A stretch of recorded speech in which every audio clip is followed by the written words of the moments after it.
Good morning, good afternoon, good evening, whatever time of day that you may be watching this video. It's time for Unlocked Car Chronicles.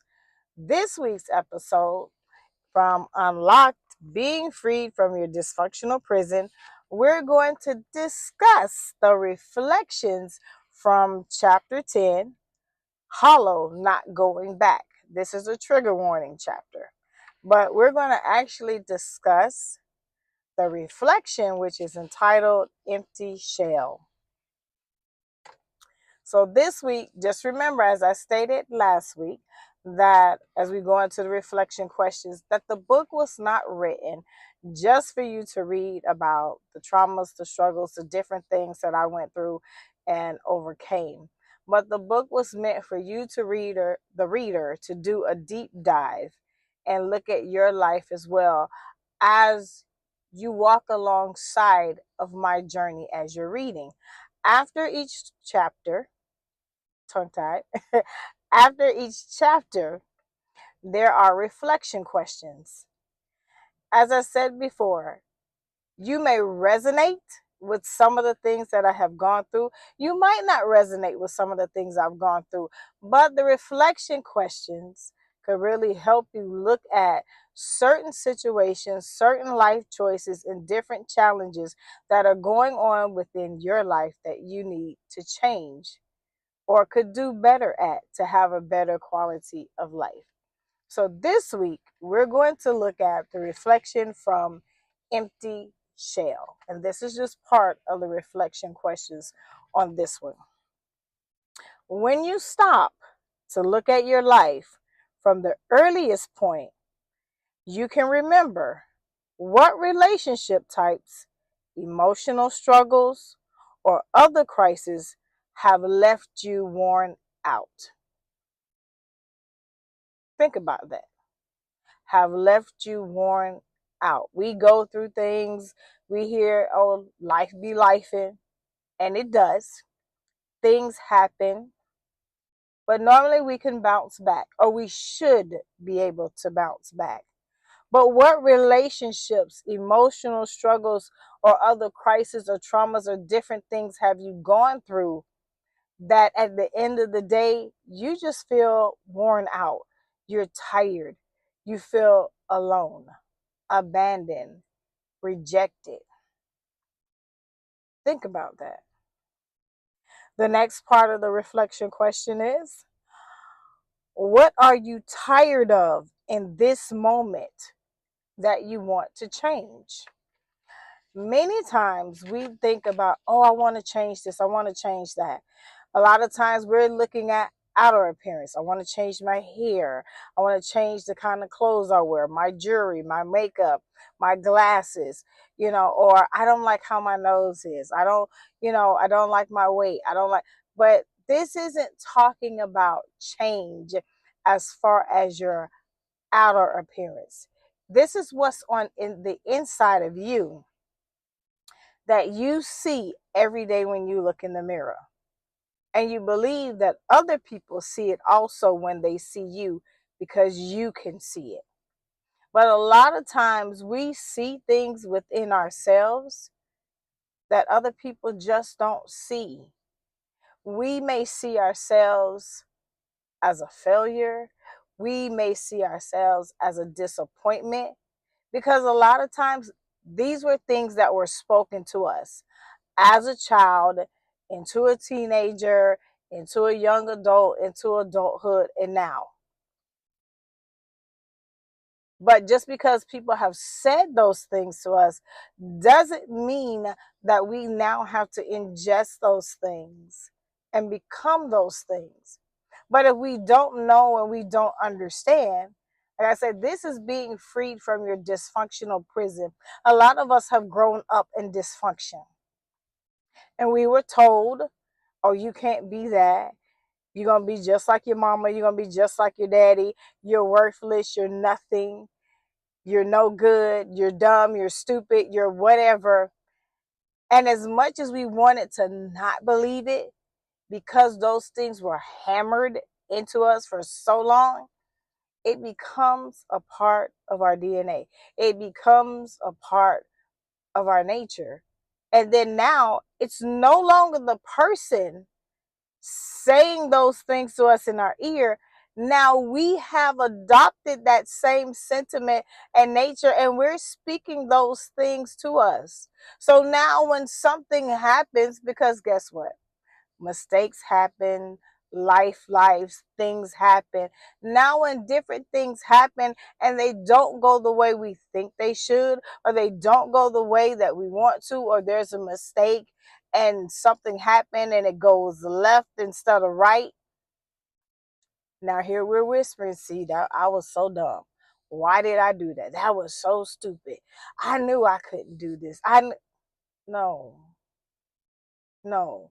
Then we've put ourselves in this box, in this place of isolation where I don't want to try. I don't want to do anything. I'm going to be mocked. I'm going to be mimicked.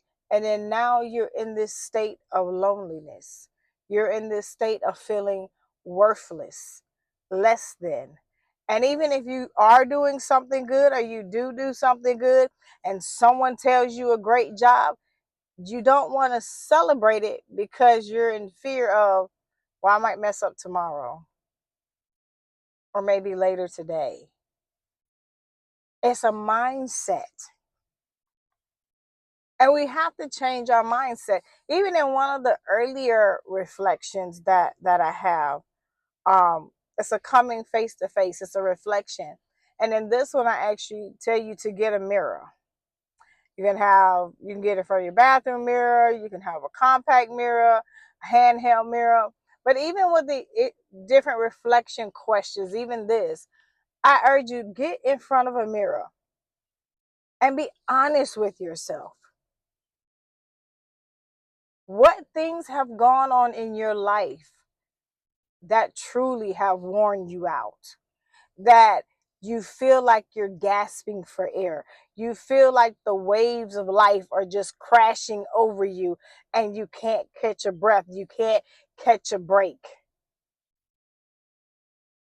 What are those things? First, you have to identify what they are. Once you identify what they are, now you're able to confront them and navigate through them so that you can begin to uproot them out of your life. Change the lie into the truth, because you're not dumb. You're not stupid. Everything that you've told yourself, this was an exercise that my therapist and my inner healing counselor gave me, because I had all these different narratives going on from what I was told as a child growing up. I kind of mentioned it in one of the other episodes, I think when I was talking with Quintina about Addie, my grandmother. Her favorite line was, "You're so stupid." I hated the word stupid. It was stupid this, stupid that, stupid. And after a while, I called myself stupid.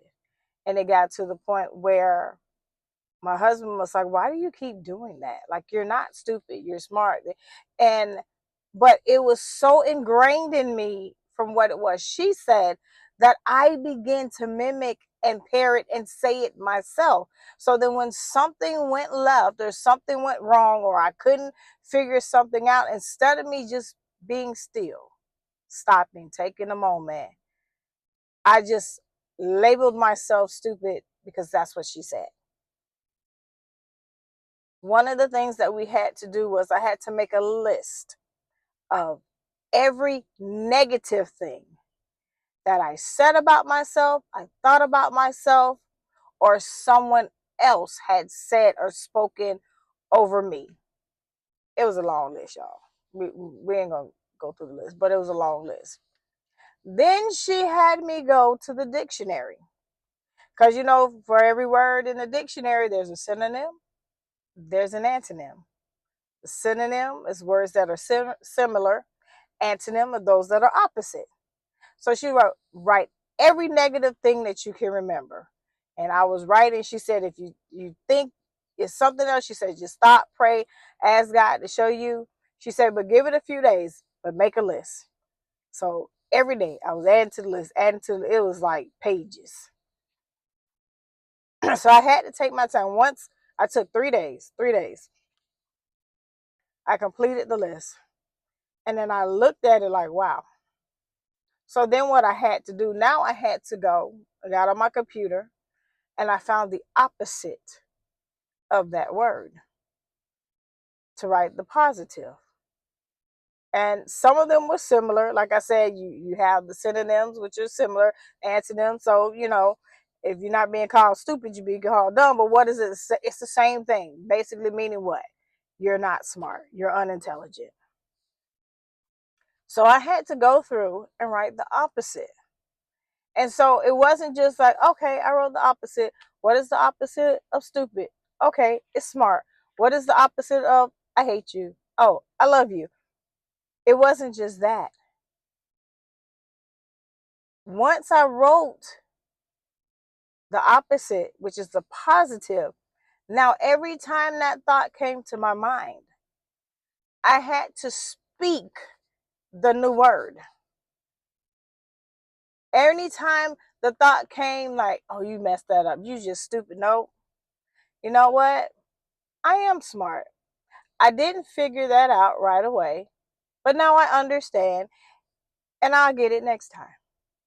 No, I'm not stupid. I am smart. I can sit down and I can figure this out. No, I don't hate myself. I am lovable. I have value. I am worthy. I'm not worthless. These are different things that I had to go through and say and then turn them into affirmations. A lot of times we hear people say, oh, I get up and I do affirmations, or I teach my children affirmation. And you may think it's silly. Oh, it's a waste of time. No, it's not. It's changing your mindset from the negative to the positive. So then when we go back and look at to ask the question, what is it that you want to change? Well, first of all, you have to change your mindset. Whatever it is that you want to do or that you want to change to create a new pattern in life, it begins in your mind. You have to change your mindset. Because if you don't change your mindset about who you are and what you can do, or even how the situation will end, it's going to always go back and end up the same way it did. It's like a hamster on a wheel. You keep running and running and running in circles, but you expect something to change. How is it going to change unless you stop, get off, and do something different? So we have to begin to change the narrative in our mind, our way of thinking, how we process things. We always hear somebody, they have a cup and it's filled halfway.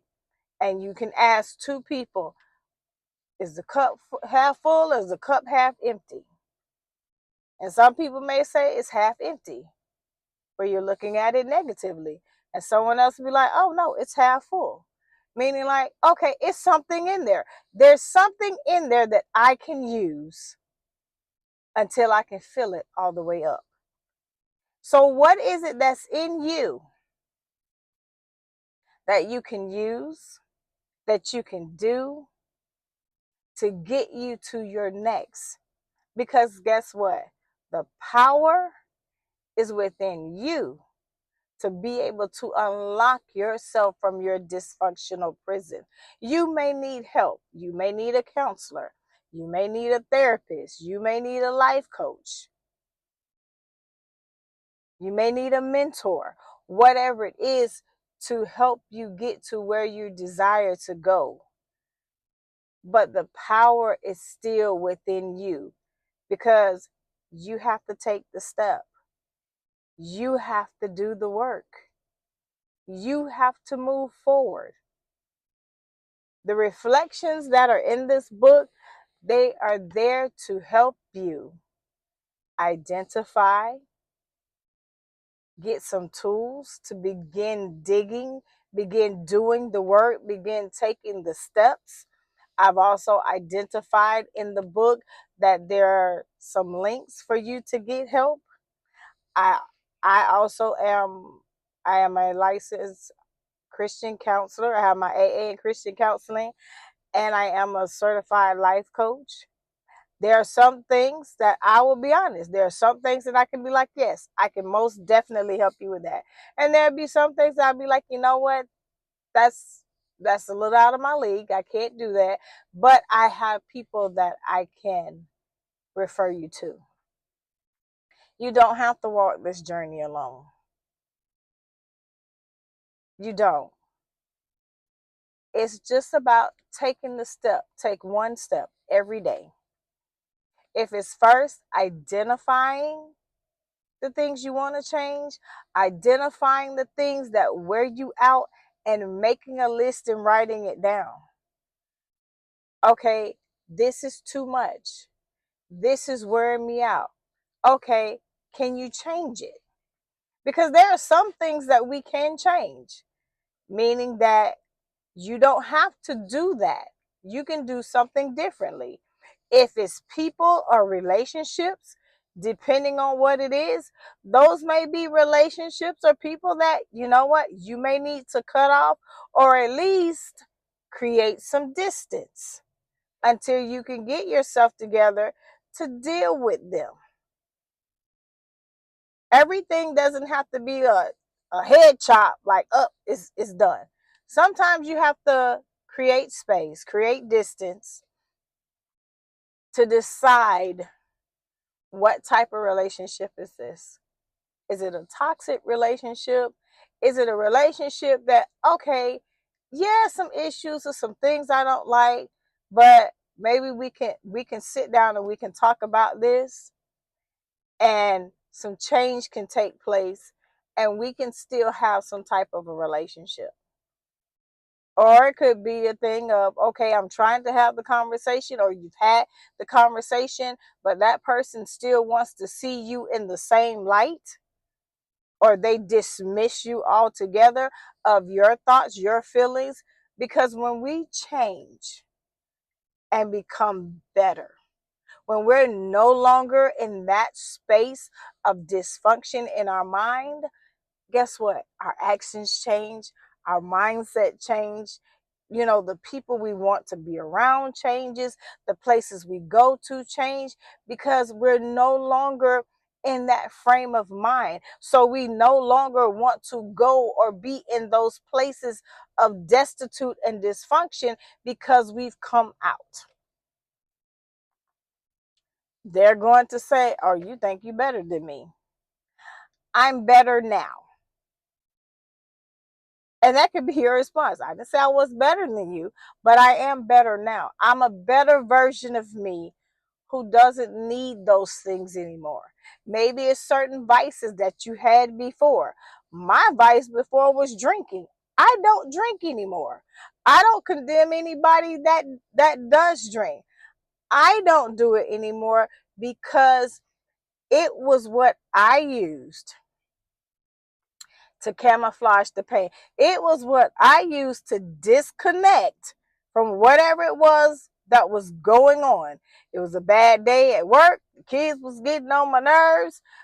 The ex that I was with, the abusive ex or whatever, hey, I had to go find something to drink. I needed something to numb the pain. I needed something to help me continue going on. Some people use alcohol, some people use drugs, some people use sex, some people shopaholics, buy different things or whatever. Some people they are cutters. Maybe they can't feel, but they don't like what it is, or they just want to feel something different, so they'll cut themselves or they'll do something to themselves. But whatever it is, it's not healthy. It's not changing the situation that you're in. It's not making you better. It's making you bitter. But not only that, it's hurting you. It's hurting those that are around you. It's hurting your family. If I wasn't drinking, I would be in isolation in the closet. My closet was my little safety barricade. At that time, it wasn't a prayer closet. I wasn't going in the closet to pray. That's not what I was going. I was going into the closet to hide, to get away, to isolate myself and just go into this dark cave of despair. That's not what we need to do. That's not what you need to do. There is help if you want it. Guess what? Getting help doesn't make you weak. Getting help makes you strong because you realize that there is a weight on you and in you that you can no longer carry. And it's not healthy for you. It's not healthy for your children. If you're married, it's not healthy for your spouse, for those family members that you're around. It's not healthy. And you don't want the cycle to continue in your children and in your grandchildren. Take the time, go through the reflection questions that are in the book. Even in here, there's places, here it is, for you to write. There's space. There's space in the book for you to write. You can write it in the book. You can get a notebook and do it. Take the time to go through the reflection questions. If you get stuck, if you get overwhelmed, it's okay. I put it at the beginning of the book where a letter says, "Dear reader," if it gets too much, step away. We can be in the process of healing. We can be in the process of deliverance and getting ourselves together, and it can get overwhelming. It's okay. Take a break. A break doesn't mean stop completely and don't come back to it. A break is just that. Take a moment, go for a walk. Take a moment. You know what? You might need to phone a friend. You might need to phone your mentor. That would be a good time. Hey, you got a counselor? I need to set up a meeting. Or if you have access to them, hey, I need to talk because I'm feeling this. I don't know what this is. Like, can we talk through this? You might watch a cartoon. At least it's something funny that will kind of ground you enough that you can kind of come back, get yourself together, not be so overwhelmed and go to the edge and then come back to it. Because it's going to take work. It's going to take work. But guess what? It's worth it. It's work, but it's worth it. So again, if you don't have your copy, you can go on Amazon to get your copy of Unlocked, Being Freed from Your Dysfunctional Prison. I also have it on my website, ChristinaLaDonna.com. Like I said, get your copy. If you want to send me a message, you can do it through the website. I'll be more than happy to answer any questions, help you walk through different things. But do the work. Take the time to do the work. And remember my motto: don't allow the traumas of your past to imprison your future. It's time to get unlocked. Welcome to your new journey. Take the time, go through the reflections. If this has helped you this week and given you some insight and a new tool to use for what it is that you're going through, please make sure that you subscribe, like, and share so that this video can help someone else. Until next week, I'll see you then. This has been Unlocked Car Chronicles. Have a great rest of your day. Bye-bye.